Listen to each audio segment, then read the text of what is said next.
Vamos a leer entonces la palabra de Dios en el capítulo 15 del Evangelio según San Lucas, versículo número 1 en adelante. Dice así la palabra de Dios: se acercaban a Jesús todos los publicanos y pecadores para oírle, y los fariseos y los escribas murmuraban diciendo: este a los pecadores recibe y con ellos come. Entonces les refirió esta parábola diciendo: ¿qué hombre de vosotros, teniendo 100 ovejas, si pierde una de ellas, no deja las 99 en el desierto y va tras la que se perdió hasta encontrarla? Y cuando la encuentra, la pone sobre sus hombros gozoso. Y al llegar a casa, reúne a sus amigos y vecinos diciéndoles: gozaos conmigo, porque he encontrado mi oveja que se había perdido. Os digo que así habrá más gozo en el cielo por un pecador que se arrepiente que por 99 justos que no necesitan arrepentimiento. Hermanos, en esta oportunidad, al leer esta porción de la Escritura, queremos pensar por unos momentos en, hermanos, esa iniciativa del Señor de buscar al pecador. El mensaje para hoy se llama la oveja perdida. Es una parábola, es una de las tantas parábolas que el Señor contó para ilustrar verdades espirituales. Pero yo quiero que usted primero se fije, hermanos, el contexto en que esta parábola se dio. Bueno, esta parábola pues se enseña lo mismo en la siguiente que está en los versículos posteriores. Pero mira el contexto en que esto se da. Aquí, hermanos, se nos enseña de dos grupos de personas: los que se sentían atraídos a Jesús y los que no, porque así era la situación en esos días del ministerio del Señor. Mucha gente pues acudía para oírle, pero hay otro grupo que lo rechazaba, y si llegaban no era para escucharle o porque lo apreciaran o porque les interesara, sino que llegaban solamente para ponerle trampas, para hacerle preguntas capciosas al Señor, para intentar hacerlo quedar mal delante de la gente, o por curiosidad, ¿no? A ver qué iba a decir, para saber pues cómo contradecirlo al Señor. Así que ahí están, hermano, estas personas. Y cuando pensamos en estas personas que se sentían atraídos a Jesús y las otras que no, se hace necesario, hermanos, darse cuenta que el mensaje de Jesús era un mensaje difícil, tenía sus dificultades. No era un mensaje de oferta, sino que era un mensaje que llamaba a los hombres al arrepentimiento. Y en algunas ocasiones el Señor dijo: el que ama padre o madre más que a mí no es digno de mí. El que no toma su cruz cada día y no se niega a sí mismo no es digno de mí. O dicho de otra manera, que el que quiera ser discípulo de Jesús tome su cruz cada día y sígame. Así lo dijo el Señor. Así que, hermanos, ese era el mensaje que le enseñaba. Incluso llamaba a las multitudes a pensar bien las cosas, que no lo siguieran a la ligera, sino que entendieran bien lo que estaban haciendo.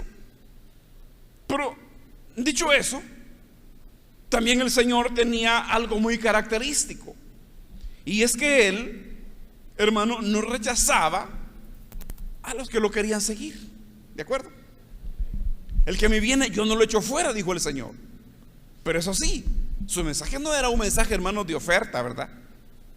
Como que fuera un club, sino que había, hermanos, que entender que es lo que ellos estaban buscando en realidad.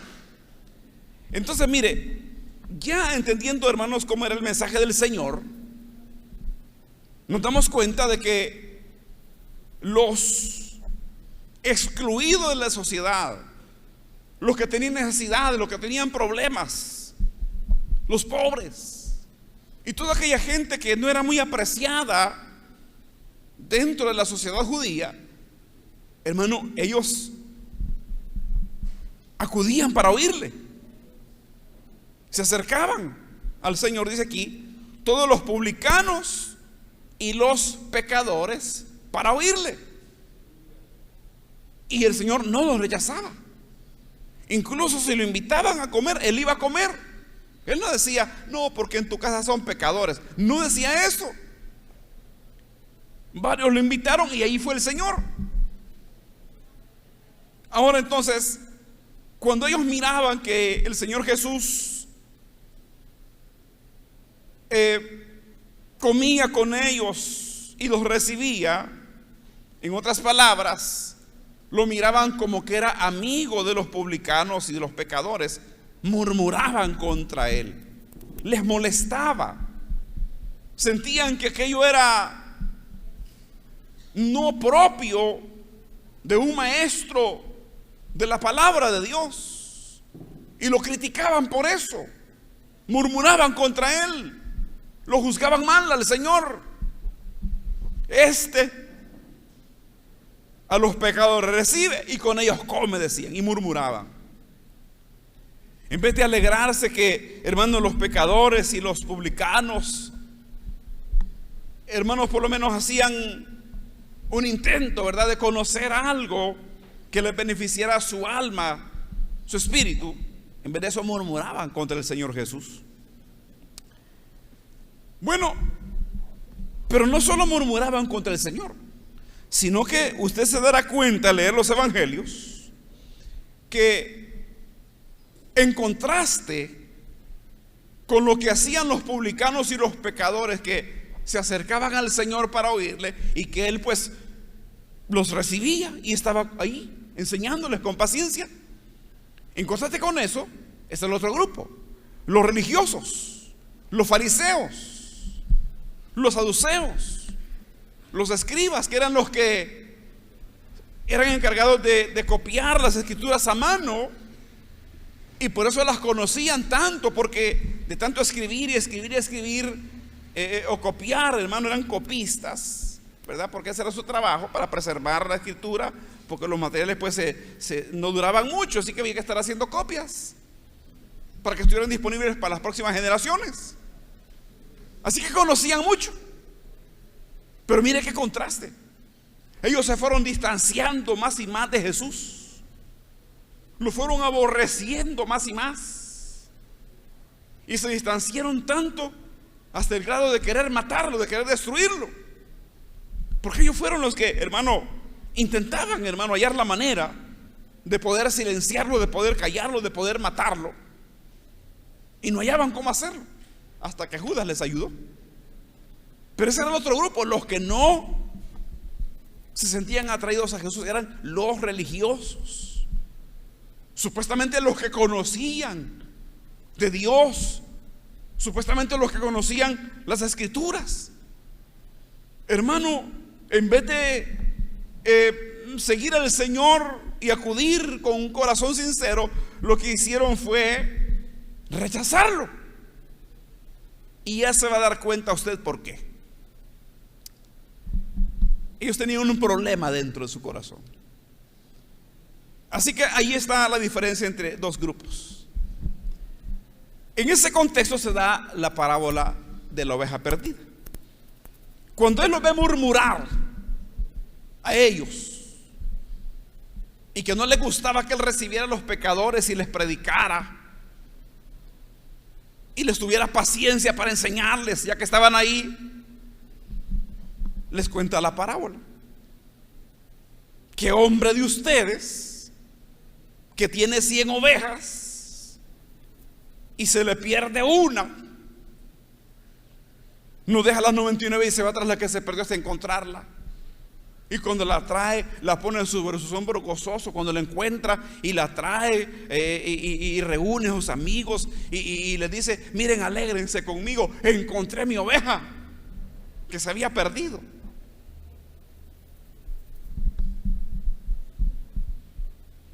Ahí empieza la parábola. Y la relación del Señor, ese gozo del pastor que encuentra a su oveja perdida, la relación, hermanos, con el gozo de Dios cuando un pecador se arrepiente. Y para que se arrepienta hay que predicarle, hay que enseñarle, hay que llamarlo al arrepentimiento. Amén, hermano. Y para poderlo llamar, pues tiene que estar ahí, ¿no? Para escuchar. O hay que buscarlo y hablarle. Y ahí estaba el Señor hablándoles a ellos. En esta parábola, hermano, yo quiero suplicarle a usted que se fije bien. Aquí, en esta parábola, se nos enseña primero que la iniciativa, Dios tomó la iniciativa para buscar al pecador. ¿Y sabe por qué el Señor ocupa esta parábola de la oveja perdida? Porque esto era muy conocido para ellos. El trabajo de un pastor en el Medio Oriente, que tiene zonas desérticas, que hay que ir lejos para buscar pastos. Y entre más lejos se va, hay fieras también, o se puede extraviar una oveja y hay que ir a buscarla. Y fíjese, bueno, habían pastores que eran contratados por un hombre que tenía muchas ovejas, contrataba pastores, pero era responsabilidad del pastor cuidar las ovejas y que no le tenía que faltar ni una. Era responsable por ellas. El pastor no podía decir: es que esa oveja es desobediente, es que esa oveja se va, hay que le pase algo, hay que se la coma un lobo. ¿Quién la manda? No hacían eso. Y más cuando las ovejas eran propias. Cuando un hombre con tanto esfuerzo había logrado, hermano, llegar a tener 100 ovejas. Quizás empezó con 10 o con 5, pero ya tenía 100. Y a la hora de reunirlas, que ya tenían que dormir, nota que le falta una, porque las conocía bien. Y le comienza a entrar aflicción. ¿Dónde está esta oveja? Acá hay fieras en estas regiones. ¿Qué tal si está por allá quebrada? O alguna bestia, una fiera se la va a comer. Y ese pastor, que eran propias las ovejas, iba por aquella oveja, deja las 99 juntitas que ya están ahí, ¿verdad? Y de noche pues no se van, ¿no? Aquella se quedó perdida de día, ya no regresó. Y cuando va, lo encuentra por ahí, él en un risco, toda temblorosa y llena de miedo y con frío, porque en aquellas regiones en la noche hace un frío calador, hermano. De día es un calor terrible, de noche un frío tremendo. Así que allá la oveja temblando, la agarra y le hace cariño y se la pone sobre sus hombros y se va contento. Y les cuenta la historia a los amigos: miren esta oveja, se me había perdido, pero la encontré. ¿Qué hay allí? Fíjense que lo que hay ahí, hermanos, es una enseñanza de la iniciativa del Señor para buscar al pecador. Amén. Esto en contraste con los rabinos, que los rabinos enseñaban que Dios solo va a recibir a aquellos que demuestran una gran insistencia para buscarlo. Así enseñaban los rabinos. Según ellos, Dios se quedaba ahí insensible y era el pecador el que tenía que insistir. Dios, recíbeme, por favor, si aquí estoy, que no me ves, que te necesito. Y esa era la enseñanza de los rabinos, que solo a ese Dios lo iba a escuchar. Y no es así, hermano. Esta parábola enseña todo lo contrario.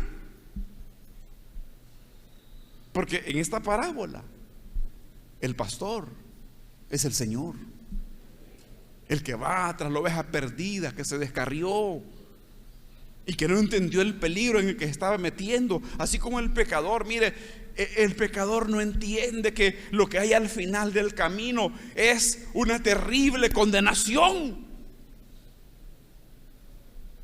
No comprende eso.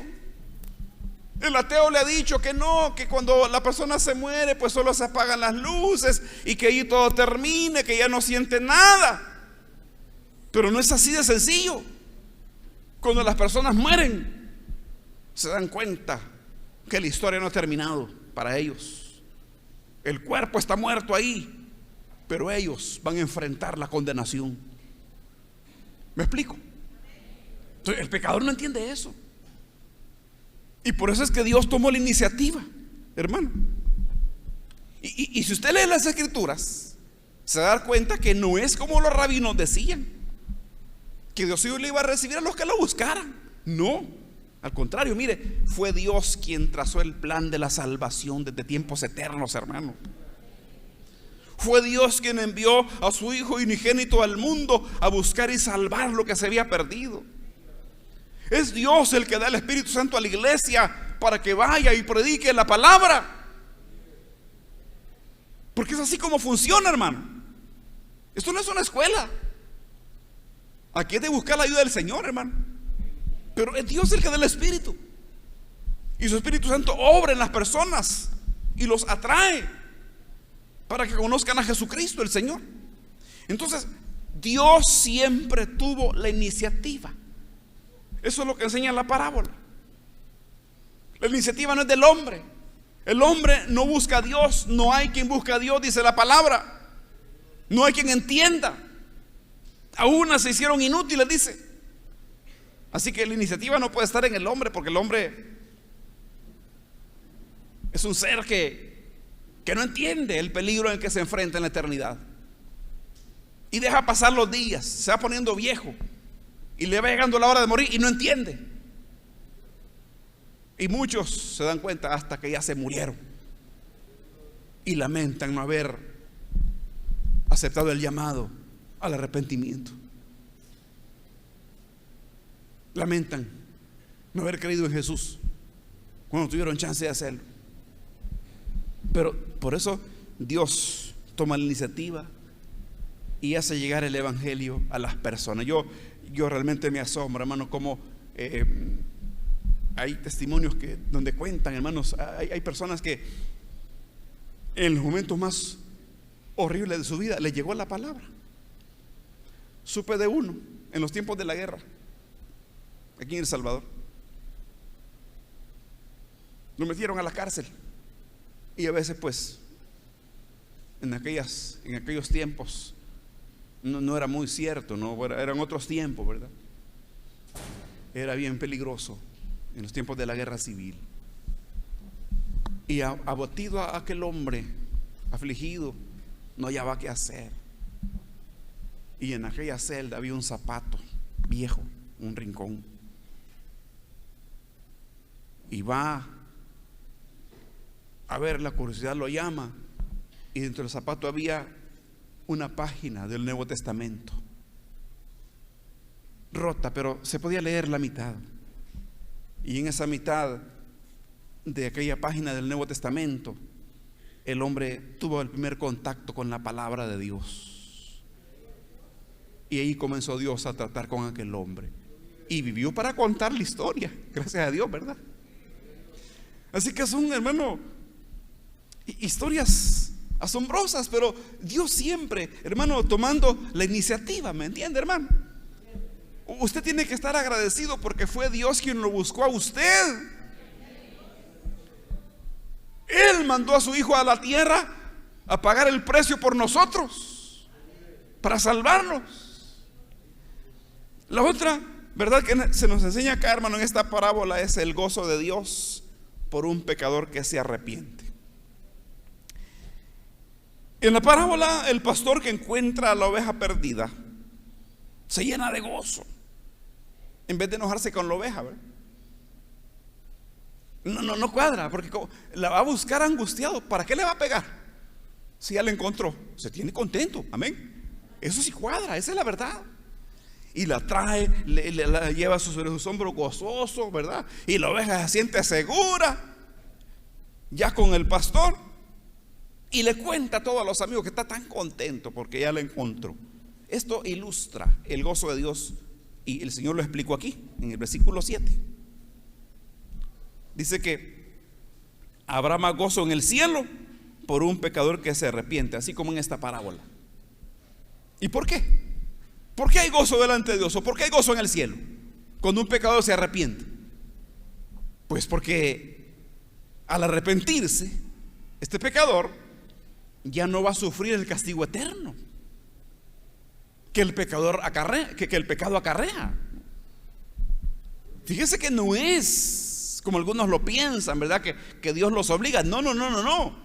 Sino que cuando un pecador se arrepiente, hay gozo en los cielos, porque esa persona ya no va a ir a la eternidad a sufrir eternamente, sino que va a estar con Dios. Entonces, eso a Dios pues le da felicidad, ¿verdad? Porque es una persona más que ya no va a sufrir ese castigo eterno. Y ese gozo también lo siente el pecador cuando se arrepiente. Entiende de lo que me salvó Dios, dice. Y cuando lee la escritura se va dando cuenta cómo lo rescató Dios. Así que por eso hay gozo delante de Dios, o gozo en Dios por un pecador que se arrepiente. Luego, hermano, hay gozo en el cielo porque cuando el pecador se arrepiente y llega a creer en Cristo, recibe la vida eterna y recibe el derecho de ser llamado hijo de Dios. Note esto: no todos los que nacemos en este mundo, hablo de los humanos, no todos los que nacemos en este mundo nacemos como hijos de Dios. Solo somos criaturas, pecadores, alejados de Dios, enemigos de Dios. No queremos lo santo,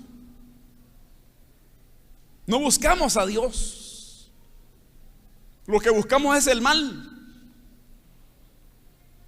A pesar de que Dios nos ha creado y nos da la vida, le damos la espalda y lo malo nos agrada y nos gozamos en lo malo, a pesar de que somos creación de Dios y que el aire que respiramos le pertenece a Dios. Así es como Dios nos encuentra. Pero cuando Dios, que viene a buscar al pecador, el pecador oye la palabra, el Espíritu de Dios obra en él y el pecador termina arrepintiéndose y cree en Cristo, hay gozo en el cielo. Y esa persona recibe la vida eterna. Y de ahí para allá esa persona obtiene el derecho de ser hecho un hijo de Dios al creer en Cristo. Creer en Cristo te hace un hijo de Dios. A veces tiene, fíjese, la creencia que la gente conserva, que un hombre es cristiano desde el nacimiento. ¿Y por qué? ¿Por qué es hijo de Dios el hombre desde que nace? Pues sí, porque no nació burro, ¿verdad? No nació conejo, ¿verdad? No nació bestia, sino que nació humano. Y por ser humano es un hijo de Dios. No, eso no lo convierte en hijo de Dios. Porque si hijo de Dios fuéramos desde el principio amáramos a Dios, hermano. No habría borrachos, no habría ladrones, no habría homosexuales en el mundo, no habría, hermano, asesinos, ni mentirosos, ni brujos. No habría toda esa, hermano, todas esas perversidades en las que el hombre cae. ¿Pero por qué cae el hombre en eso? Porque está lejos de Dios. Pero al venir a Cristo y al creer en el Señor, se convierte en un hijo de Dios. Y todo cambia. Ama a Dios, desea honrarlo. ¿Pero quién lo hizo? Dios. Dios nos dio el privilegio de ser hechos hijos de Dios. Él es nuestro Padre. Es algo curioso. Fíjese que cuando uno no es cristiano, uno no puede orar a Dios, hermano. ¿Y sabe qué es lo más que uno puede hacer? Solo rezar. Mira, rezate el Padre Nuestro. ¿Y cómo es eso? Aquí está, mira, léelo. Padre Nuestro que estás en los cielos. Ah, sí, aquí está en la Biblia. Sí, ahí está, pero aprendételo de memoria. No, es que no es de memoria. Eso solo es un ejemplo. ¿Me explico? Pero ¿qué hace uno? Rezar 3 Padres Nuestros o 10, uno tras otro. Y la gente piensa que Dios está contento cuando lo está haciendo. Eso es aburrido, hermano. Oír un loro que está repitiendo lo mismo, eso no tiene chiste, ¿no? Pero ¿qué es la oración? La oración es la expresión de un corazón que está comunicándose con Dios. Y eso no lo podemos hacer antes de conocer a Cristo.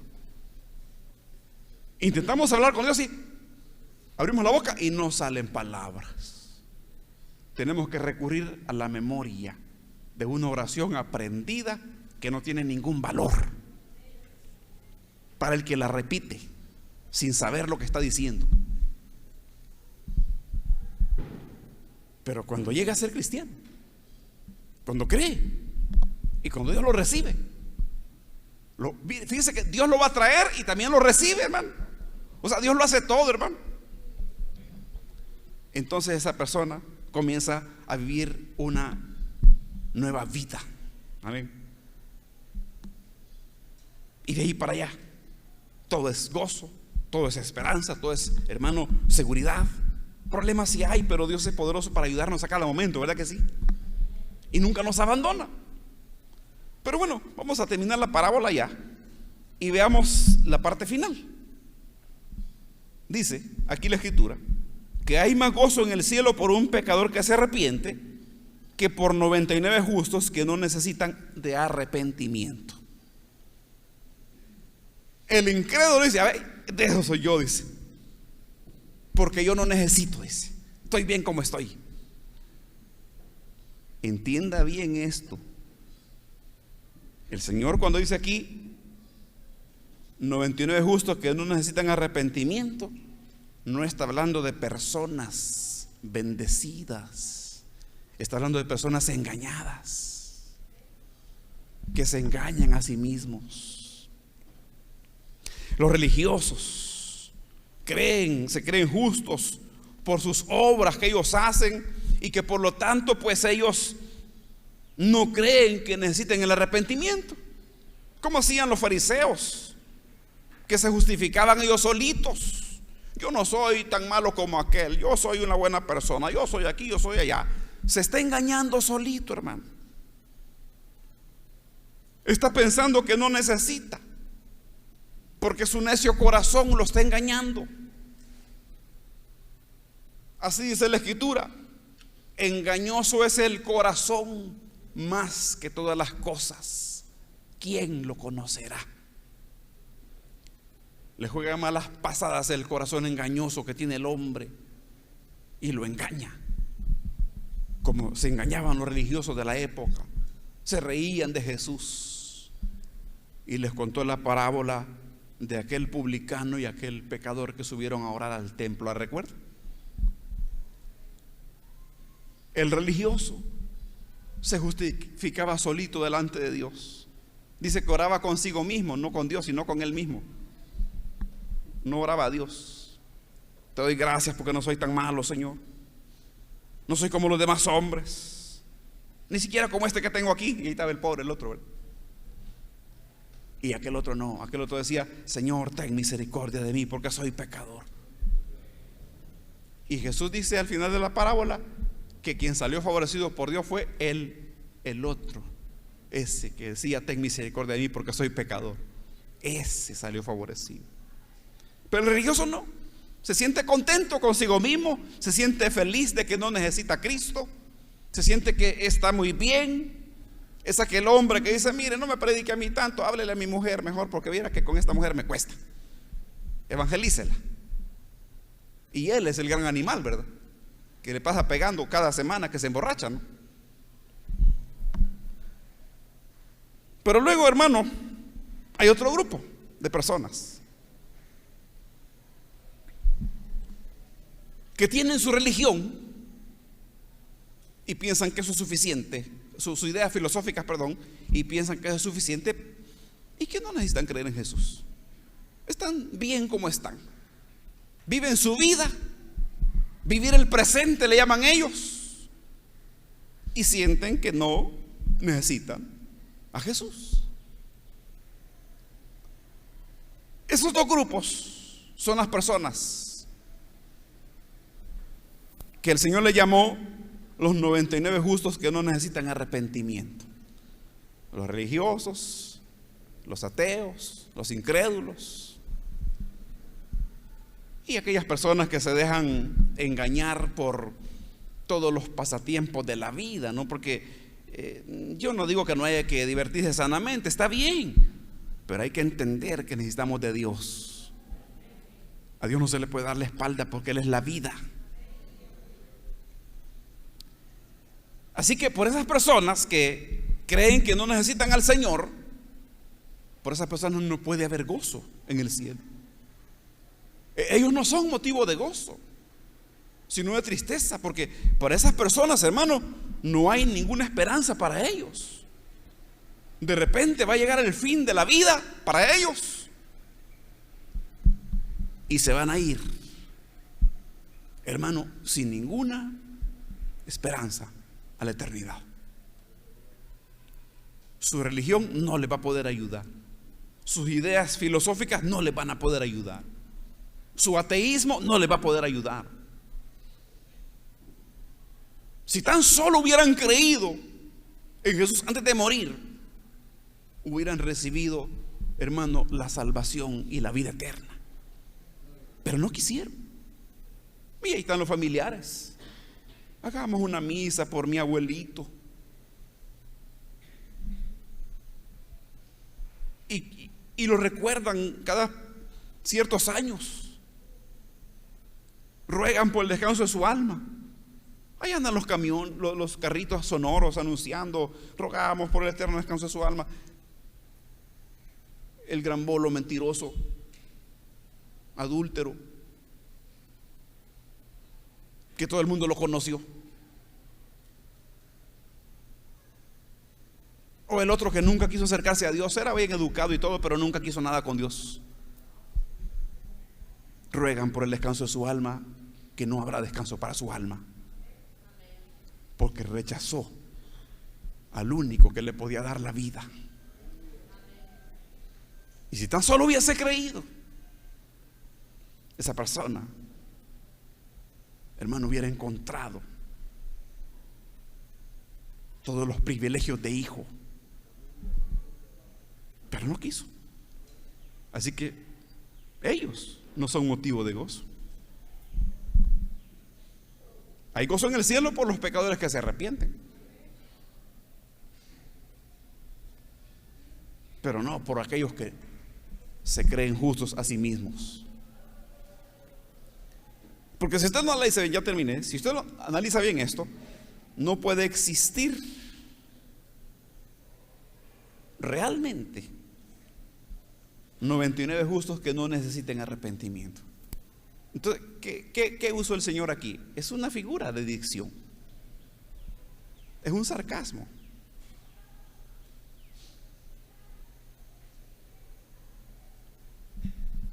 Como aquel hombre que tiene un dolor bien raro, andando el médico, le dice la esposa: no estoy bien así, no tengas pena, no, así estoy bien. Pero es que yo te miro que caminas encorvado. Sí, pero él le da.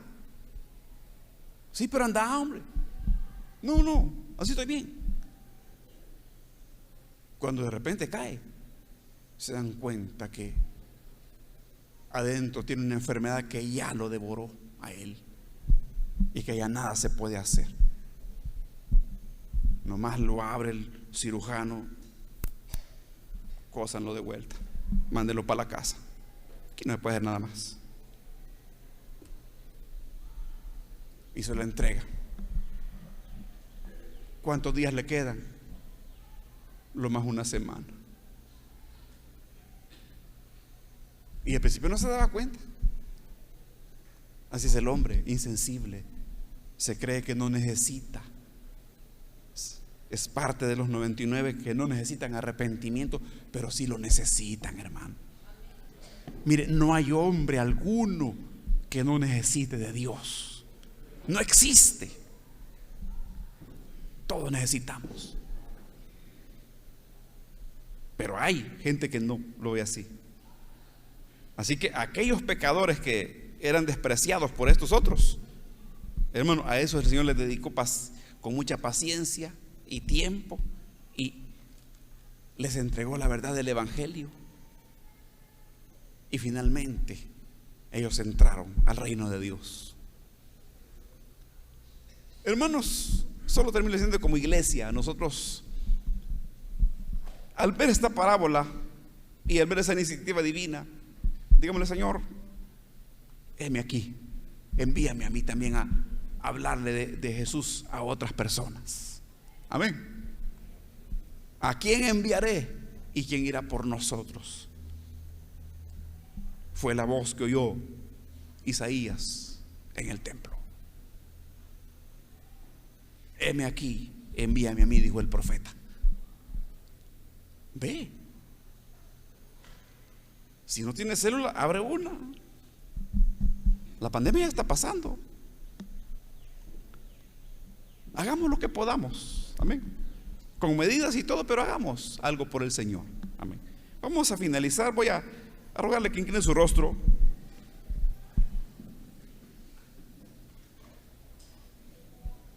Si Dios no hubiese tomado la iniciativa, jamás le habríamos conocido, jamás hubiéramos tenido la oportunidad de gozar de sus beneficios, jamás hubiéramos recibido su perdón ni la vida eterna. Pero fue Él quien tomó la iniciativa, porque el pecador no tenía posibilidad alguna. Y cuando un pecador se arrepiente, hay gozo en el cielo. Así que, hermanos, agradezcamos a Dios por esa iniciativa de Él, por ese amor con que nos buscó, con ese empeño, con esa determinación. Jesús lo dijo de esta manera, que Él vino a buscar y salvar lo que se había perdido, lo que estaba tan arruinado y tan destruido. Él vino a darle vida nueva, a restaurar todas las cosas. Estamos agradecidos con Dios por esa bondad divina. Gracias, Dios, por tu piedad, por tu bondad. Gracias, Señor, por no abandonar a cada uno de nosotros. Gracias. Te adoramos y te exaltamos. Gracias, Señor. Amén. Bendito Dios para siempre. Vamos, hermanos, a finalizar esta